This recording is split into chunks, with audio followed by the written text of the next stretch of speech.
وَلَقَدْ يَسَّرْنَا الْقُرْآنَ لِلذِّكْرِ فَهَلْ مِن مُّدَّكِرٍ۔ السلام علیکم ورحمۃ اللہ وبرکاتہ۔ الحمد للہ وکفیٰ وسلام علی عبادہ الذین اصطفیٰ۔ اشہد ان لا الہ الا اللہ وحدہ لا شریک لہ واشہد ان محمدا عبدہ ورسولہ صلی اللہ علیہ وآلہ وسلم۔ اللہم صلی علی محمد وعلی آل محمد کما صلیت علی ابراہیم وعلی آل ابراہیم انک حمید مجید۔ اللہم بارک علی محمد وعلی آل محمد کما بارکت علی ابراہیم وعلی آل ابراہیم انک حمید مجید۔ اما بعد فاعوذ باللہ السمیع العلیم من الشیطان الرجیم من ہمزہ ونفخہ ونفثہ۔ بسم اللہ الرحمن الرحیم۔ من کان یرید حرث الآخرۃ نزد لہ فی حرثہ ومن کان یرید حرث الدنیا نؤتہ منہا وما لہ فی الآخرۃ من نصیب۔ جو کوئی آخرت کی کھیتی چاہے نزید لہ فی حرثہ، ہم اس کی کھیتی کے اندر اضافہ کر دیتے ہیں۔ ومن کان یرید حرث الدنیا، اور جو کوئی چاہتا ہو دنیا کی کھیتی نؤتہ منہا، ہم اس میں سے اس کو دے دیتے ہیں، یعنی کچھ حصہ دے دیتے ہیں۔ نؤتہ منہا، ہم اس میں سے کچھ دے دیتے ہیں۔ وما لہ فی الآخرۃ من نصیب، اور اس کے لیے نہیں ہے آخرت میں کوئی حصہ۔ آیت نمبر 20 سورہ شورى۔ یہاں سے آج کے سبق کا آغاز اللہ کی توفیق سے ہو رہا ہے۔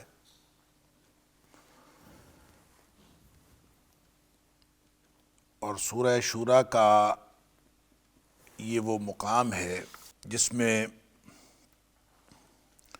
اقامت دین کی مشروعیت آیت نمبر 13 سے 20 تک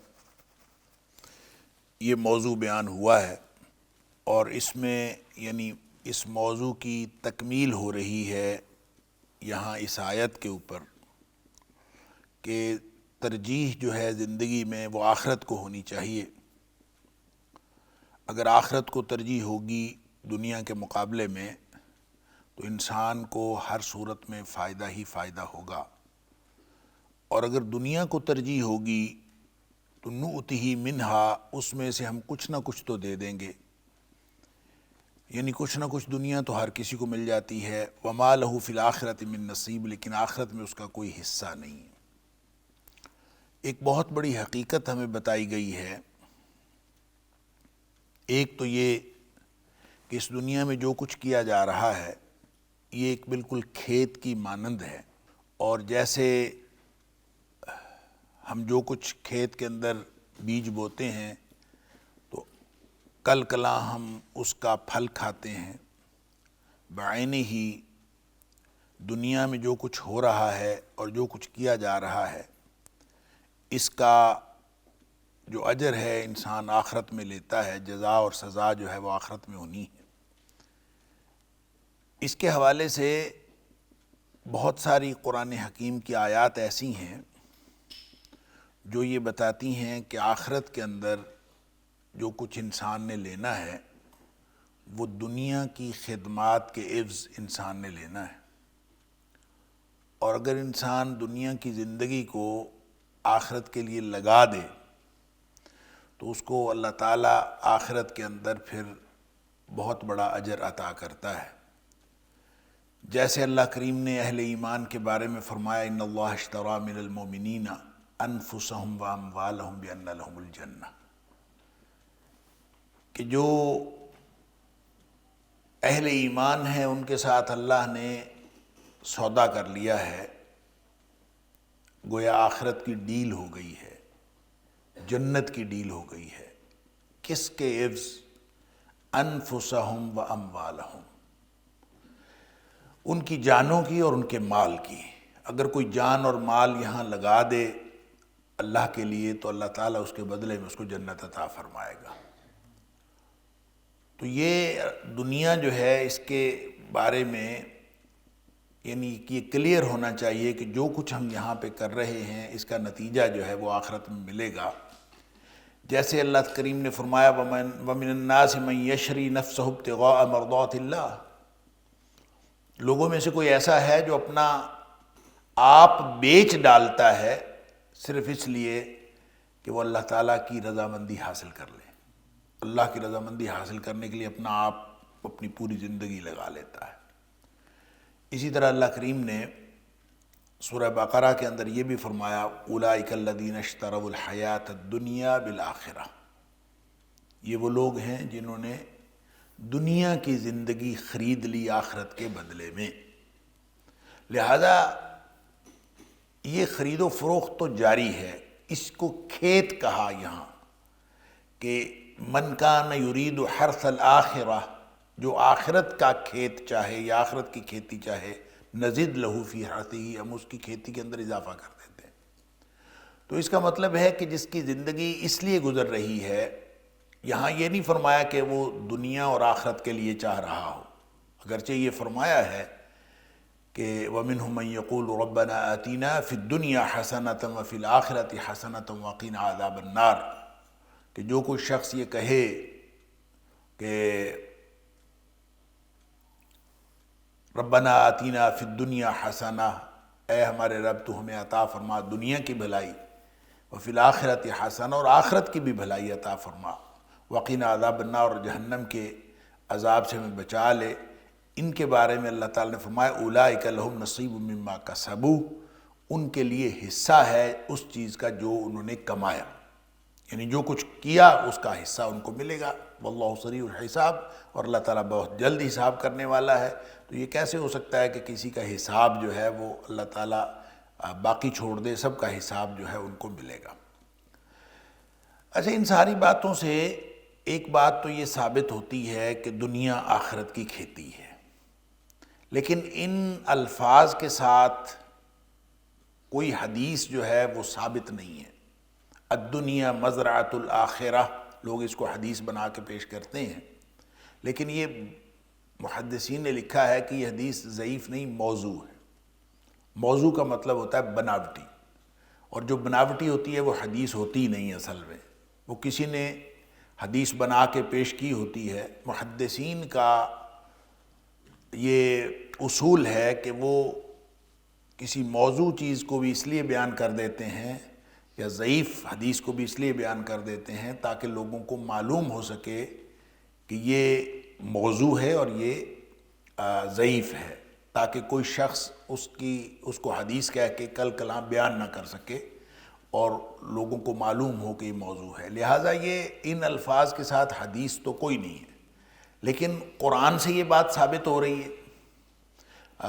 اور اسی طرح حضرت عمر فاروق رضی اللہ تعالیٰ عنہ کا قول ہے کہ تم اپنی صحت سے وہ کچھ کما لو جو تمہاری بیماری میں کام آئے، اور تم اپنی زندگی میں وہ کچھ کما لو جو تمہاری موت کے بعد کام آئے۔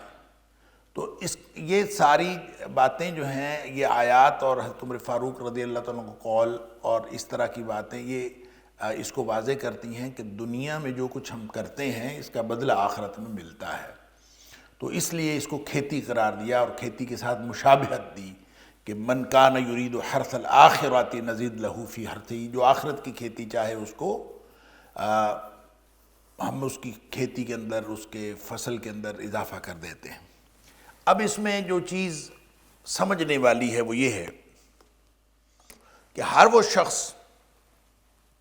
جو آخرت کو اپنے پروگرام میں شامل رکھتا ہے، وَلَقَدْ يَسَّرْنَا الْقُرْآنَ لِلذِّكْرِ فَهَلْ مِن مُّدَّكِرٍ وَلَقَدْ يَسَّرْنَا الْقُرْآنَ لِلذِّكْرِ فَهَلْ مِن مُّدَّكِرٍ فذکر.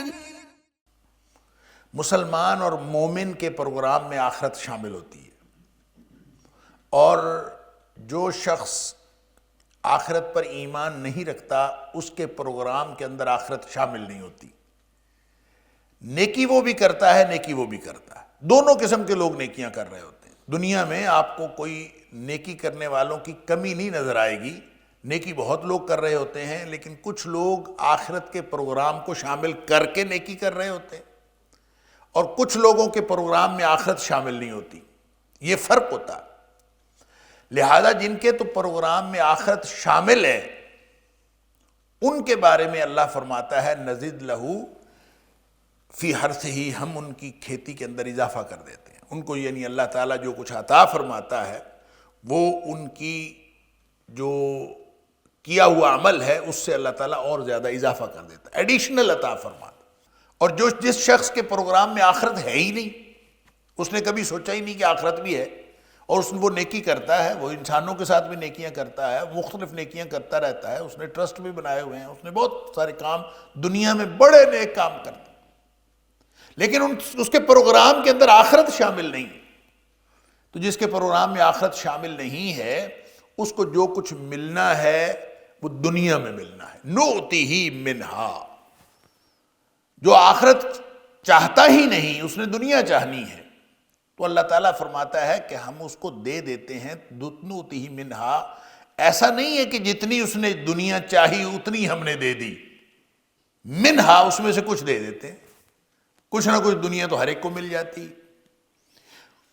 گویا دنیا جو ہے وہ یقینی نہیں ہے دونوں صورتوں میں، یعنی اگر کوئی شخص صرف آخرت مانگ رہا ہو تو اس کی دنیا ختم ہو جائے گی، خراب ہو جائے گی، یہ یقینی نہیں ہے۔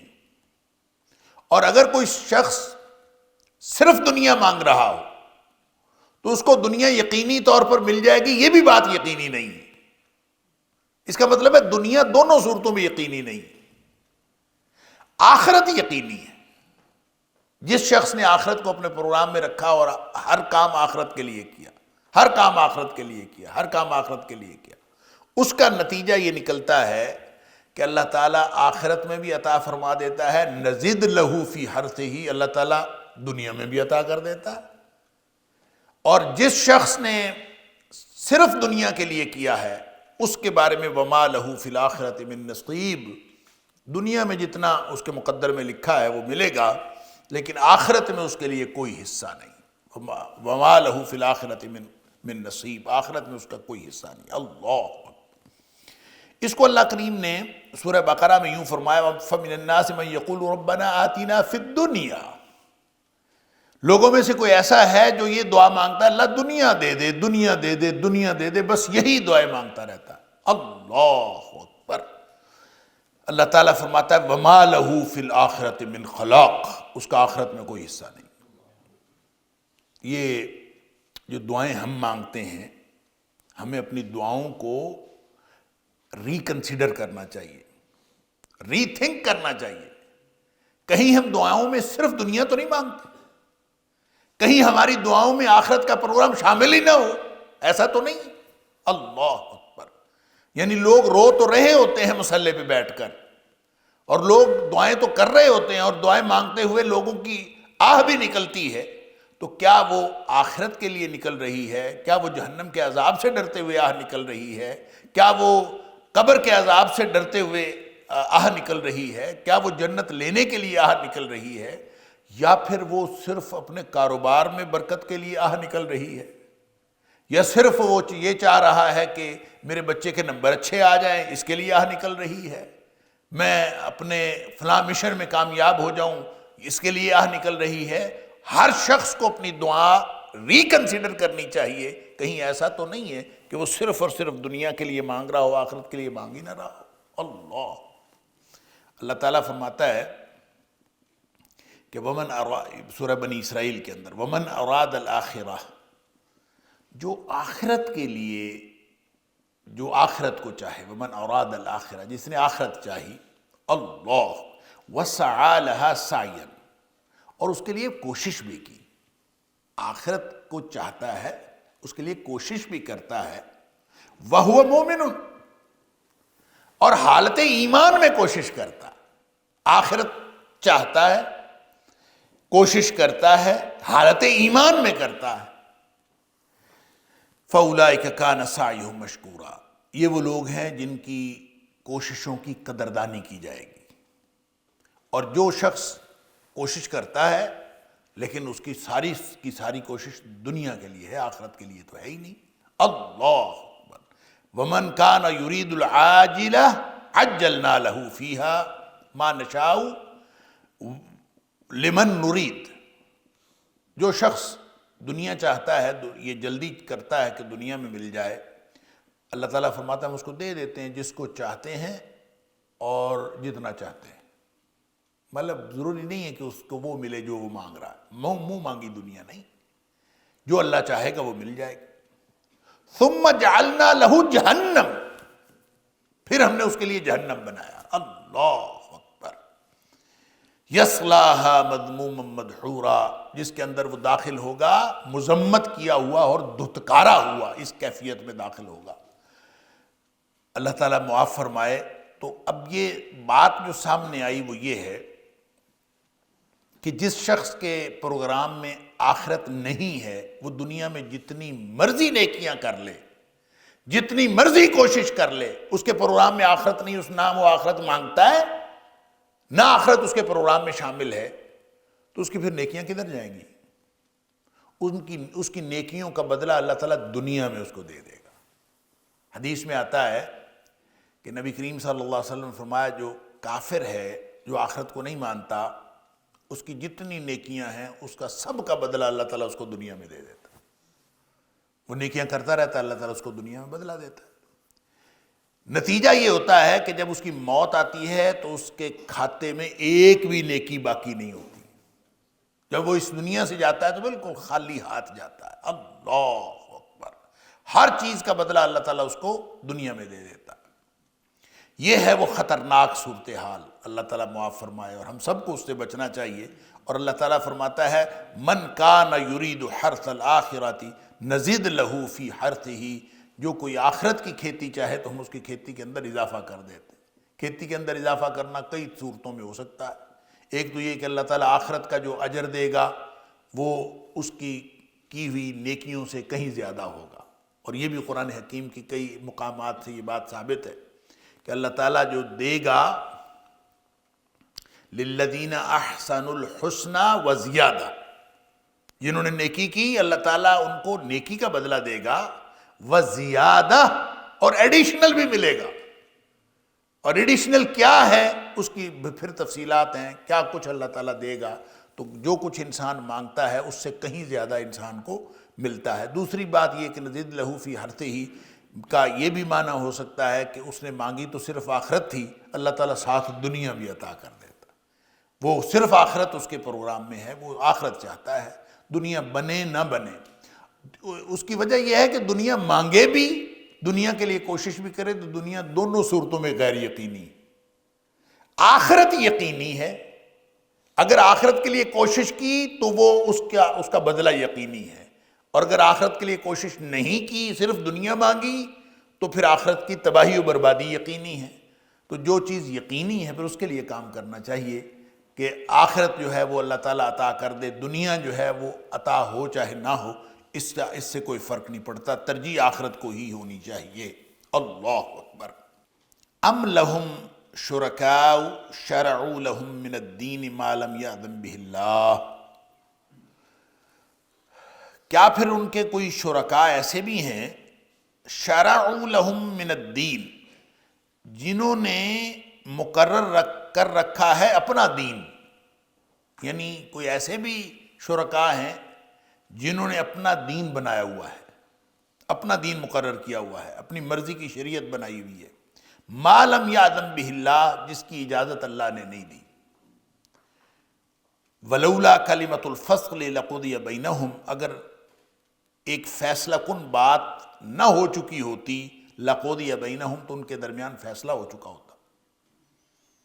وَإِنَّ الظَّالِمِينَ لَهُمْ عَذَابٌ أَلِيمٌ، اور جو ظالم ہیں بے شک ظالموں کے لیے دردناک عذاب ہے۔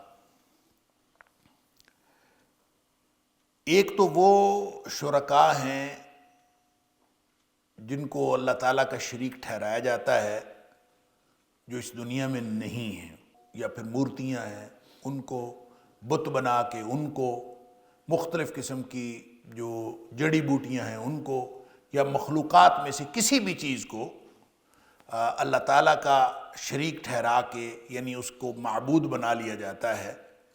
تو وہ اگر بت ہوں، کوئی کسی کی تصویر ہو یا کوئی بھی ہو، تو وہ قانون تو نہیں مقرر کر سکتا، وہ قانون تو نہیں بنا سکتا. تو اس کا مطلب ہے اس سے مراد ایسے شرکاء ہیں جو زندہ ہیں اور ان کو انسان اللہ کا شریک سمجھتا ہے. اللہ اکبر! کس طرح شریک سمجھتا ہے؟ یہ نہیں کہتا کہ یہ اللہ کے شریک ہیں، بلکہ ان کا مقرر کیا ہوا جو دین ہے اس کو تسلیم کر لیتا، صرف اتنا کام کرتا ہے. یہ ایک بالکل انوکھے قسم کا شرک ہے کہ خود ساختہ شریعت جو لوگوں نے خود بنائی ہے. ام لہم شرکاء، کیا ان کے پاس ایسے شرکاء بھی ہیں، ایسے شریک بھی ہیں، شرعوا لہم من الدین، کہ جنہوں نے کوئی ایسا دین بنا رکھا ہے، ایسا نظریہ بنا لیا ہے، ایسا ازم بنا لیا ہے، ایسا قانون بنا لیا ہے، ما لم یأذن بہ اللہ، جس کی اللہ نے اجازت ہی نہیں دی. وَلَقَدْ يَسَّرْنَا الْقُرْآنَ لِلذِّكْرِ فَهَلْ مِن مُّدَّكِرٍ وَلَقَدْ يَسَّرْنَا الْقُرْآنَ لِلذِّكْرِ فَهَلْ مِن مُّدَّكِرٍ.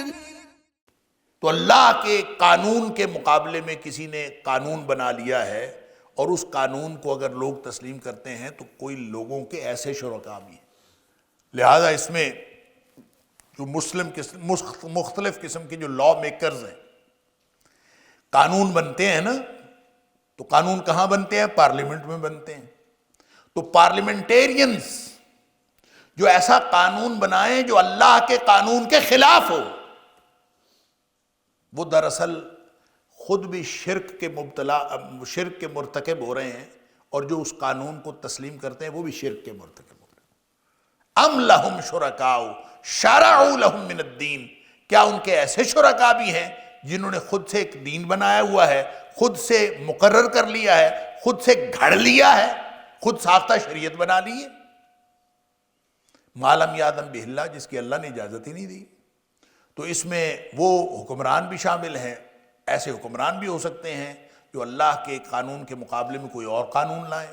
ایسے ممبر پارلیمنٹ ہو سکتے ہیں، ایسے کوئی قانون نافذ کرنے والے اداروں میں سے ہو سکتے ہیں، ایسے کوئی بھی ہو سکتے ہیں. تو اس کا مطلب یہ ہے کہ شرک صرف وہ نہیں ہوتا کہ آپ کسی مورتی کو جا کے سجدہ کریں، صرف شرک یہ نہیں ہوتا. شرک یہ بھی ہوتا ہے کہ آپ اللہ کے قانون کے مقابلے میں کسی اور قانون کو تسلیم کر لیں، یہ بھی شرک ہوتا ہے. اور اس پہ اللہ کو غصہ اتنا آتا ہے. اللہ کے غضب کی کیفیت کو سمجھیں. اللہ فرماتا ہے وَلَوْلَا كَلِمَةُ الْفَصْلِ لَقُضِيَ بَيْنَهُمْ، اگر ایک بات پہلے سے طے نہ کی گئی ہوتی نا. کون سی بات پہلے سے طے کی گئی؟ پہلے سے طے کی گئی بات یہ ہے کہ ان چیزوں کا فیصلہ اللہ نے، ان چیزوں کی جزا اور سزا اللہ نے قیامت والے دن دینی. یہ فیصلہ ہو چکا. اگر یہ فیصلہ نہ ہو چکا ہوتا لَقُضِيَ بَيْنَهُمْ، تو آج تک ان کا فیصلہ، یہ جو دنیا میں اللہ کے قانون کے خلاف اپنا قانون لا کے اس کو امپلیمنٹ کرتے ہیں، ان کا فیصلہ اللہ تعالیٰ یہیں کر دیتا، ان کو دنیا میں عذاب آتا. اللہ اکبر! لیکن اللہ تعالیٰ نے چونکہ قانون امہال، قانون مہلت رکھا ہے، اللہ تعالیٰ مہلت دیتا ہے. وَأُمْلِي لَهُمْ إِنَّ كَيْدِي مَتِينٌ، میں ان کو مہلت دیتا ہوں اور میری منصوبہ بندی بہت مضبوط ہے. تو یہ اللہ تعالیٰ کے غصے کی کیفیت یہ ہے کہ اللہ تعالیٰ نے ایک قانون نہ بنایا ہوتا. وَلَوْلَا كَلِمَةُ الْفَصْلِ، یہ بیان کرنے کی ایک بات ہے کہ اگر یہ اس طرح نہ ہوتا لَقُضِيَ بَيْنَهُمْ، تو ان کے اوپر یہی عذاب آ جاتا، ان کا یہی فیصلہ ہو جاتا. اللہ، اس قدر یہ جو اللہ کے قانون کے خلاف کسی اور کا قانون، حلت و حرمت اللہ کا حق ہے، حلال حرام قرار دینا اللہ کا حق ہے، اور اللہ نے جس کو حق دیا ہو، اللہ نے نبی پاک صلی اللہ علیہ وسلم کو حق دیا، اور نبی کریم صلی اللہ علیہ وآلہ وسلم سورہ اعراف کی آیت نمبر 157 کے اندر اللہ تعالیٰ نے نبی پاک صلی اللہ علیہ وسلم کو حق دیا، وَيُحِلُّ لَهُمُ الطَّيِّبَاتِ وَيُحَرِّمُ عَلَيْهِمُ الْخَبَائِثَ، کہ نبی پاک صلی اللہ علیہ وآلہ وسلم جو ہیں وہ طیبات کو حلال قرار دیتے ہیں، خبیث چیزوں کو حرام قرار دیتے ہیں، لہٰذا نبی کریم صلی اللہ علیہ وسلم بھی جس چیز کو حلال اور حرام کہیں وہ بھی حلال اور حرام ہے، کیونکہ ان کی اتھارٹی قرآن میں اللہ نے دے دی، وَمَا آتَاكُمُ الرَّسُولُ فَخُذُوهُ وَمَا نَهَاكُمْ عَنْهُ فَانْتَهُوا، جو اللہ کے رسول صلی اللہ علیہ وسلم تمہیں دیں وہ لے لو، اور جس سے روکے اسے رک جاؤ۔ اب اس کا مطلب یہ ہوا کہ اس کے علاوہ اگر کوئی شخص حلال اور حرام کے فیصلے کرتا ہے اور لوگ ان فیصلوں کو مان لیتے ہیں تو یہ خود ساختہ شریعت ہے جس کو لوگ مانتے ہیں، اور یہ شرک۔ اسی لیے جب عدی بن حاتم نے پوچھا تھا نبی کریم صلی اللہ علیہ وسلم سے یہ آیت سن کے اتخذوا احبارهم ورهبانهم اربابا من دون اللہ، کہ بنی اسرائیل نے اپنے احبار اور رہبان کو، یعنی اپنے درویشوں کو اور اپنے علماء کو، اربابا من دون اللہ، اللہ کے علاوہ رب بنا لیا۔ تو انہوں نے کہا تھا ہم نے تو رب نہیں بنایا، نہ عیسائیوں نے رب بنایا اپنے علماء اور درویشوں کو، نہ یہودیوں نے رب بنایا، تو قرآن نے یہ کیوں کہا اتخذوا احبارهم ورهبانهم اربابا من دون اللہ؟ تو اس کی وضاحت پھر نبی پاک صلی اللہ علیہ وسلم نے فرمائی کہ آپ نے فرمایا کہ انہوں نے اللہ کے حلال کیے کو حرام ٹھہرایا اور اللہ کے حرام کیے کو حلال ٹھہرایا۔ اللہ اکبر۔ وَاتَّبَعُوهُمْ، اور پھر جو باقی لوگ تھے انہوں نے ان کی پیروی کی، اس قانون کو مان لیا، خود ساختہ شریعت بنائی، خود ساختہ فتوے جاری کیے، خود ساختہ قانون بنایا، اور لوگوں نے اس کو مان لیا۔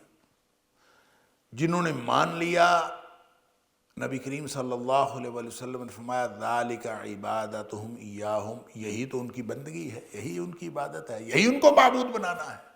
اللہ اکبر۔ لہذا ام لہم شرکاء شرعوا لہم من الدین ما لم یأذن بہ اللہ، اس سے مراد وہ شرکاء ہیں جو نت نئے آئین بناتے ہیں، نت نئے قانون بناتے ہیں، نت نئے دین بناتے ہیں، نت نئی شریعت گھڑتے ہیں جو اللہ کے قانون کے خلاف۔ تو یہ بھی شرک اتنا ہی بڑا شرک ہے جتنا بڑا شرک جو ہے کسی مورتی کو پوجا کرتے ہوئے سجدہ کرنا ہے۔ لہذا قرآن کہتا ہے وَإِنَّ الظَّالِمِينَ لَهُمْ عَذَابٌ أَلِيمٌ، اور بے شک ظالموں کے لیے، یعنی کہاں سے پتہ چلا کہ یہ وہی شرک ہے؟ وَإِنَّ الظَّالِمِينَ، ظالم کہا ہے اللہ نے ان کو، اور ظالم کون ہوتا ہے؟ ظلم کیا ہے؟ إِنَّ الشِّرْكَ لَظُلْمٌ عَظِيمٌ، کائنات کا سب سے بڑا ظلم جو ہے وہ شرک ہے۔ تو اس کا مطلب ہے یہ مشرک ہیں۔ وَإِنَّ الظَّالِمِينَ، اور بے شک جو ظالمین ہیں یعنی مشرک ہیں، لَهُمْ عَذَابٌ أَلِيمٌ، ان کے لیے دردناک عذاب۔ تَرَى الظَّالِمِينَ مُشْفِقِينَ مِمَّا كَسَبُوا وَهُوَ وَاقِعٌ بِهِمْ، آپ دیکھیں گے ظالموں کو مشفقین مما کسبوا، ڈر رہے ہوں گے اس چیز سے جو انہوں نے کمایا، وَهُوَ وَاقِعٌ بِهِ، اور وہ ان کے اوپر واقع ہونے والا ہوگا۔ اللہ اکبر۔ وَالَّذِينَ آمَنُوا وَعَمِلُوا الصَّالِحَاتِ، اور جو لوگ ایمان والے ہیں اور انہوں نے نیک عمل کیے، فی روضات الجنات، وہ جنت کے باغات میں سے ہوں گے، جنتوں کے باغات میں ہوں گے۔ لہم ما یشاؤون عند ربہم، ان کے لیے وہ چیز ہے جو وہ چاہیں گے، عند ربہم، ان کے رب کے پاس۔ ذالک هو الفضل الکبیر، اور یہ اللہ کا بہت بڑا فضل ہے۔ پیچھے ہم نے ایک آیت پڑھی تھی قیامت کے حوالے سے، آیت نمبر 17 ہے غالباً، یستعجل بها الذین لا یؤمنون بها، قیامت کی جلدی وہ بچاتے ہیں جو اس پر ایمان نہیں رکھتے، جن کا ایمان کوئی نہیں ہے نا قیامت پر، وہ کہتے ہیں کہاں ہے قیامت، کیوں نہیں آ رہی، کیوں نہیں آ رہی، آ جائے۔ وَيَقُولُونَ مَتَىٰ هَٰذَا الْوَعْدُ إِن كُنتُمْ صَادِقِينَ مَتَىٰ هَٰذَا الْوَعْدُ إِن كُنتُمْ صَادِقِينَ، کب ہے یہ وعدہ پورا ہوگا، کب یہ وعدہ پورا ہوگا، کب آئے گا، کب قیامت آئے گی۔ یہ وہ جلدی مچاتے ہیں جو ایمان نہیں رکھتے۔ وَالَّذِينَ آمَنُوا، اور جو لوگ ایمان رکھتے ہیں، مُشْفِقُونَ مِنْهَا، وہ تو اس سے ڈرتے ہیں۔